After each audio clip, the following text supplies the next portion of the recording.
I'm Gerald Bentley. This is Wrestling with Sales. Today, we are joined by a lady who could become not just the five-star athlete, but your next National Wrestling Alliance Women's Heavyweight Champion of the World, Ruthie J. She's going to face off against the current champion, the empowered champion, if you will, Kenzie Page at SAMHAIN, coming up in Cleveland on October 28th.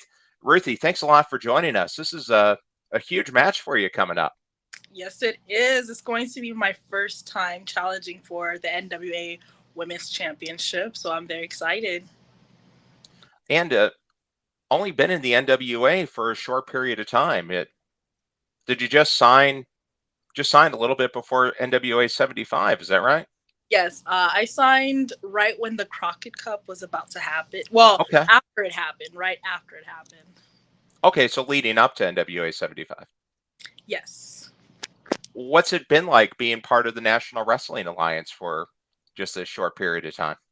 Honestly, it's been amazing. Everybody backstage is so friendly, cool, collected. Like, it feels so welcoming to me. Like, I think they're like family, like my extended family, doing everything that we enjoy doing. We all love wrestling, so it's cool to have a group of people passionate about the same thing. Well, and what I've noticed too, just in watching the NWA, especially this new era of the NWA, you don't just have a women's division, but you have a very young and talented women's division with wrestlers like yourself, the whole pretty empowered clique, if you will, Kenzie, Kylie, and Ella. I mean, all in their 20s, and I'm not even getting into the rest of the roster. Taylor Rising. So a lot of young, extremely athletic wrestlers part of the NWA. That has to be good to have that strong of a division, and then veterans, obviously, like the former champion Kamille and Natalie Markova. Yeah. No, it's a good blend of everything. You have the new people coming in, and you have the people that's been here to help the youngings out. It's a good mix of everybody in the division, and I hope like we can continue growing it, moving forward with everybody that we have. Now, what brought you into pro wrestling? Because that's a question that I think gets asked a lot, but especially with younger women, because a lot of independent wrestling shows you go to it, and there's maybe one female wrestler, maybe two, and the NWA, like I said, they really have a thriving young women's division. Just wondering what brought you into pro wrestling. For me, I always watched wrestling growing up as a kid. So I never grew out of that stage because at one point everybody stops watching wrestling. So Hmm. for me, I always watched it. Like even for my teenage years, I still watched it. Going to college, I still watched it. So I decided to challenge myself while I was in college. Like, do I really want to stay in college? Do I want to pursue something else that I've always wanted to do or I've always seen myself doing? Because I didn't enjoy sitting there and learning for hours at a time. I just wanted to do something else with my life. Okay. And call yourself the five-star athlete. What was your athletic background? So I danced for 7 years before that. I danced throughout my middle school years and my high school years. So I was always athletic. And Hmm. I felt like I picked up wrestling pretty quickly. For the most part, it usually takes about 2 years for you to like get a match, especially for where I trained. I trained with Gangrel. And so with his school, he takes your time. Like he takes his time to like train you with everything that he does. And I feel like I got it very quickly Hmm. for the time span, especially with COVID and everything going on. So it wasn't a lot of time for me to like get wrestling. So for the time that I got it, I feel like without my athleticism, I wouldn't have gotten there so quickly. So I feel like it got into everything that I do with my dancing and my style in wrestling. And the fact that I was able to get it so quickly, I feel like I'm a five-star athlete. Okay. I like that. My daughters all did competitive dance all the way through, from kindergarten all the way through high school. And the amount of work that goes into it and the choreography, yeah, I could see where that would be extremely helpful. You just have to add the impact. You do. It's like I always tell people this. They think I'm corny. I always say it's violent dancing. That's fair. Yeah, I mean, because you're doing the choreography, you're going through the steps, you're planning everything. Major dance routine. There's a lot of work that goes into it. If people haven't watched the practices that go into those dance routines, it's astonishing how hard it is. It is. It's a lot of stamina, a lot of choreography, like you said, a lot of work, a lot of memory. It's basically almost the same thing as wrestling, besides the bumping, like you said. Hmm. Well, that isn't it. As a dealer, you spend a lot of time buying cars at auction. If you're using Edge Pipeline to manage your purchases, then this is big news.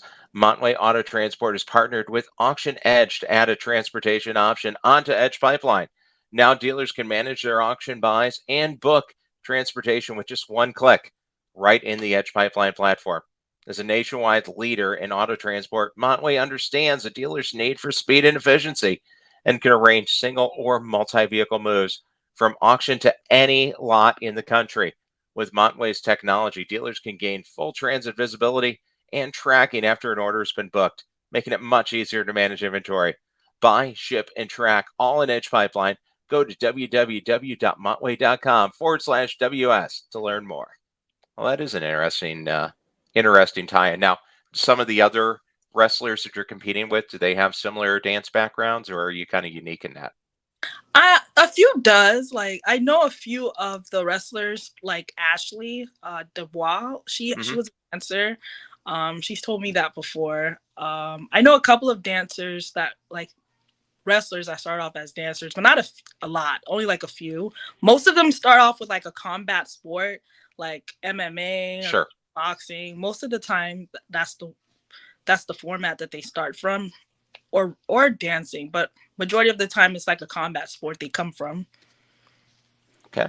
And then you had mentioned you went to school and you were trained with Gangrel, the vampire warrior himself. The vampire warrior, banging and Yeah. banging, and want some, get some, 24/7. What's the rest of his catchphrase? I have to say all of them. Oh no, he's a pretty relevant trainer though, especially if you were watching one of the competitors to the National Wrestling Alliance. Two of his, I guess you could say, most prominent proteges shared the ring in that program. Yeah, Captain Charisma and the rated R superstar Edge and Christian. So I mean, Gangrel, a legend in the sport of wrestling, and you started in a difficult time because you started during the COVID era, right before COVID. right Yes, before. Okay, I started training did right before COVID started. okay, and you stayed with it throughout COVID because I've talked with quite a few independent wrestlers, and for a lot of them, the COVID shutdowns had the opposite effect that you would think. It led them to pursue pro wrestling more than it would lead them to back off. Was that the case for you? Did that give you time to say, okay, hey, I'm going to do this. I'm going to really push and try? Yes, mostly because, like you said, the world was shut down. What else would you do? Like, if there's nothing else for you to do, why not do what makes you happy? Sure. There's no work to go to, nothing else. But like, of course, we had to, wear our mask and everything. But he would have it in a way that everybody was safe and wasn't getting sick for us to train. And I was able to get my one-on-one training with Gangrel, which I was never able to do before COVID. So COVID kind of helped me out in that aspect because it gave me a lot of one-on-one classes because you couldn't have multiple people, in a Sure. room at once. So it gave me a lot of one-on-one FaceTime with Gangrel that I never got before. Oh, that's great. And I mean, he's almost a doctor. He's a vampire. Yeah, sucking people's blood and being a doctor is kind of the same thing. Yeah, I mean, he knows about bloodborne pathogens, obviously, being a vampire. So now, what's the maybe not. What's the biggest lesson that you took from Gangrel? He always says this: the journey is the jewel, because you never know where this journey is going to take you. Enjoy it now in present day, because everybody's so worried about getting to the next place, the next thing, the next. It's like in wrestling, everybody's so worried about getting to the next spot or whatever the case may be, Sure. or their stuff over. They're not focused on what's going on right now, and it kills the match. And that's what happens too with wrestling. It kills your whole experience if you're so worried about what's supposed to happen, what Sure. you should be doing, if you don't enjoy it presently. Because he said 1 minute he was literally making bank, Attitude Era star, everybody knew his name. And Hmm. now he's still humbled about it. He's still doing it and he's here. Everything is like, it can come and go like that. So, the Sure. journey is the jewel. That's the biggest takeaway I've ever gotten from Gangrel. Well, and Ruthie, I mean, that's something that's true for the fans too, because what I notice covering pro wrestling is a lot of fans, they're jumping to the end of the story. They're jumping to what's next, and they're not enjoying the match that's happening. Exactly. Honestly, we kind of like that happened because of wrestling as a total, because social media, everything Sure. is now and so in demand. You want everything now, now, now. Nobody wants to wait for it anymore. That's just society as a whole. No, very true. Yeah. And now your journey, though, I mean, pretty unique journey. I can't think of another. I'm pretty sure, definitely not another female wrestler from Haiti, let alone a male wrestler. I can't really even think of any that are currently competing. There's a few male wrestlers that I know, like that are from Okay. Haiti. One of them is a guy named Lakai. I did train with him. He used to, well, he's still training or he's still wrestling with us at CCW, Coastal Championship Wrestling, Okay. down in Florida, and he is Haitian. But to say like, mainstream wrestlers, that's out there, Hmm. that's Haitian, it's only me. What brought you from Haiti to the U.S. to pursue wrestling? I know you came over when you were really young. So I was lucky enough to not have to do all that paperwork, because God, to become a citizen in America is a nightmare. Like, oh my God. Yeah, it's not easy. It's not. If you're born in this country, you're not doing crap with that. Just know somebody's worth like willing to die over that, because it is not easy. My parents went through so much. First, my mom was here in this country, and then she helped bring my sister, my dad, and me into the country. So she did all the paperwork so we could come over. And I was like Okay. 4 years old. I didn't even know what was going on, but all I know is I woke up one day in one country, and I literally blink of an eye, I was in another country, having to learn a whole different language. How did that influence you? Did that experience knowing what your mom went through to bring everyone over, does that make you work harder? Yes, of course, because now it's just like she didn't do that for no reason. Like now it's like I'm here. I'm in a new country where these all these opportunities are here. I literally all the opportunities in this country I'm so grateful for. You can say what you want about America, but the opportunities are here. Like right Sure. now, I am a wrestler. In my wildest dream, I could never picture myself doing that anywhere else. Well, So true. I And with this short of a time, actually being in the ring, being signed to a national touring promotion, that's amazing. I mean, you talked about enjoying the journey. Did you see that happening? Did you see yourself being signed this fast? No, that's why I can't believe it. Like I'm so grateful to be here for my mom making this decision to literally leave everything she knew behind to come to a new country. I feel like my legacy has to add on to her legacy, because now my legacy is gonna be in America, you know. So Sure. every I'm gonna be that grandparent that's like, I survived COVID to do this for you guys. Okay, I went from one country to another country for you guys. I'm gonna be that grandparent. I promise That's right. And you you. can show them after Samhain coming up Right. October 28th in Cleveland, Ohio, my hometown and the hometown of the NWA World Heavyweight Champion, EC3. That's You'll your have, hometown? yeah, Oh wow. yeah, you'll have the Burke right there, the NWA Women's Championship belt after you take out Kenzie. Kenzie And King. you can show everybody, hey, you can do this. You can have the World Heavyweights Championship. I really can, and it would be like something that nobody would ever believe until you show them, because it doesn't happen until you show a picture. Doesn't happen until it's recorded, right? And Exactly. talking about that young upcoming division, because the NWA initially with the previous era, they talked about wrestling like you remember wrestling like it should be. It can also be youthful, energetic, and high paced wrestling because you're going to have a champion in Kenzie Page from Pretty Empowered going up against Ruthie J, the 5-star athlete. Both of you in your early 20s. I mean, that doesn't happen in the highest level of professional wrestling. And the National Wrestling Alliance, the Women's Championship, the Burke, it's the oldest, most prestigious title in pro wrestling. That's really a great accomplishment to bring those younger audiences back into wrestling, having two early 20 somethings going at it for the title. Yeah, because honestly, the title's older than I am. Like, Oh, way older, it's yeah. it's like 3 times my age, literally. Yeah, the title's older than me. So, yeah.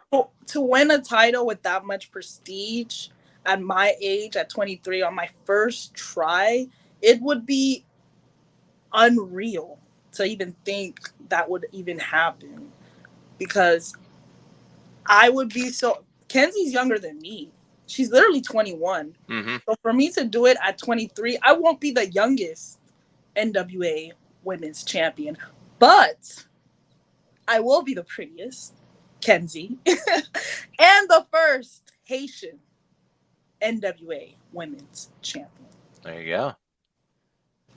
Bring it, give it some voice. And I think the other thing that is added by that youth and the energy of the NWA roster, it's so important now to have that social media presence and be on all the different digital channels where you can reach people. How can people watching this find Ruthie J and follow the 5-star athlete on socials? So I'm not gonna try to toot my own horn or anything, but I did get 6,000 new followers on Instagram. So you can follow me on Instagram at Okay. Ruthie_all_smiles, on Facebook at Ruthie J, on Patreon at patreon.com/Ruthie_J, and on Twitter at Superior Queen, Queen with a W, because I'm unique. All right. And that's a great way to interact and to find out more about you too, isn't it? Yes, of course. Everything now is social media. It's I don't know. I don't know. I think it's the forbidden fruit, but hey, I guess that's how you get popular.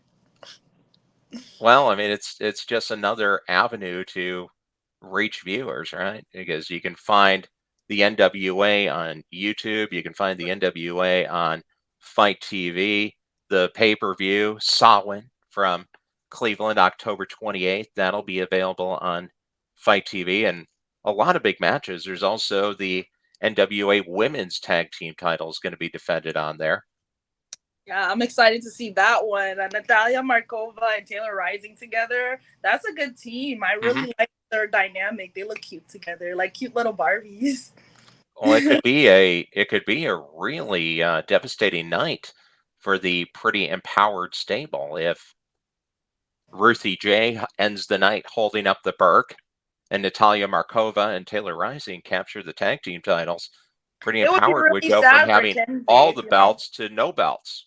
It would be really sad, especially for Kenzie. She went from, you know, beating Kamille, the one-time Hmm. champion, for over 800 days, to probably having one of the shortest reigns from getting defeated by the 5-star athlete.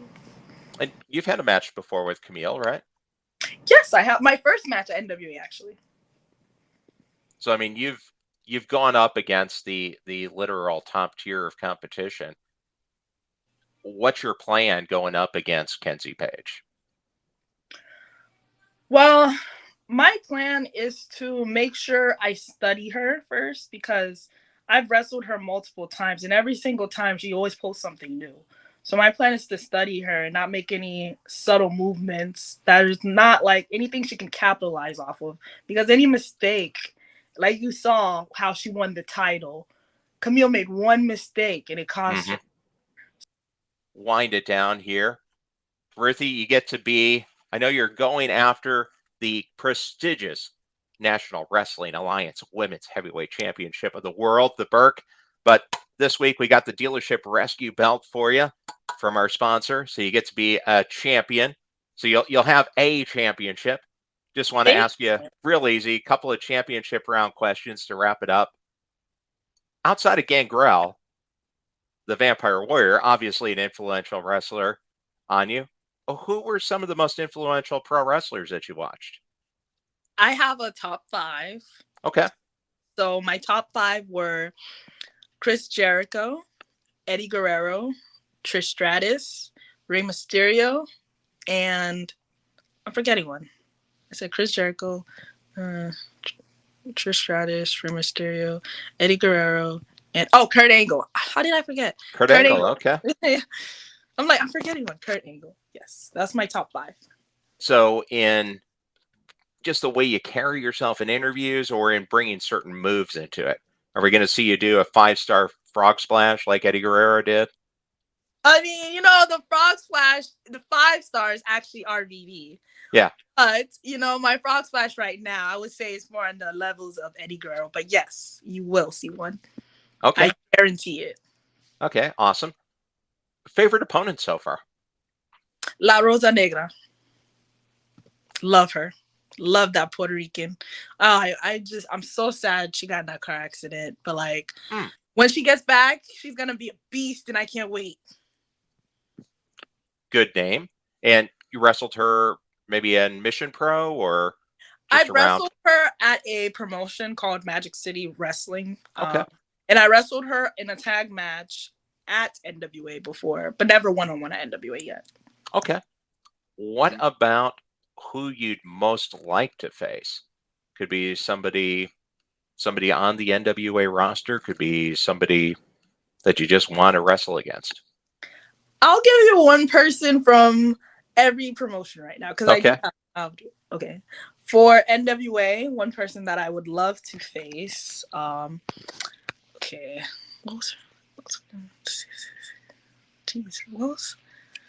I would love to face Natalia Markova in a one-on-one match.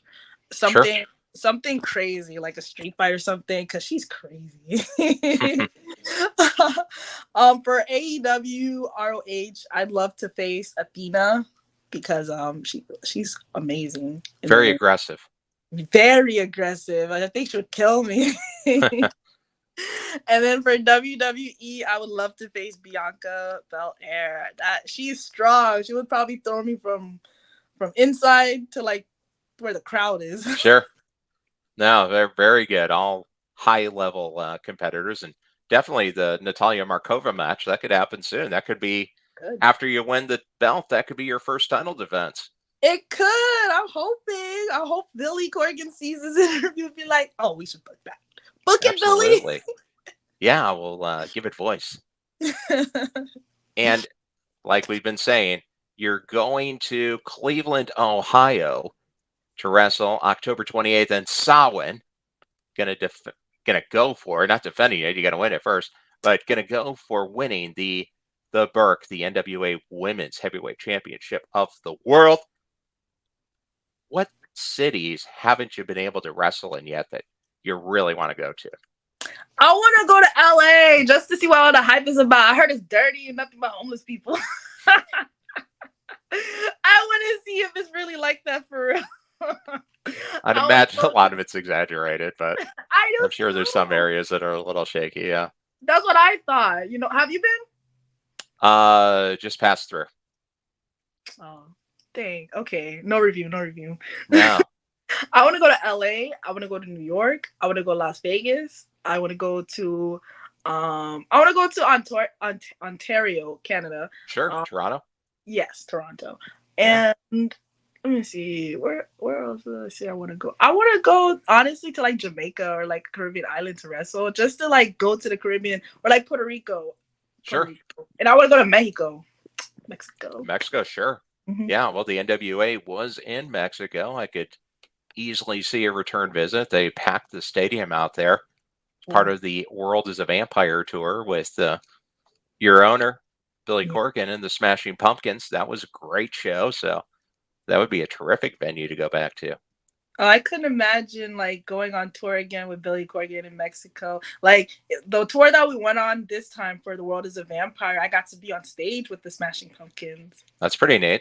Yeah, it was so 30,000 people. It was crazy. Yeah, absolutely. Well, just to wrap it up, like we've been saying, October 28th in Cleveland, Ohio, get a chance to become the NWA Women's World Heavyweight Champion. So, Ruthie, what do you have to say to Kenzie Page as you're heading into that match? Gotta get close up for this one. I gotta say one thing and one thing only. I hope you're ready. That's it. Good enough.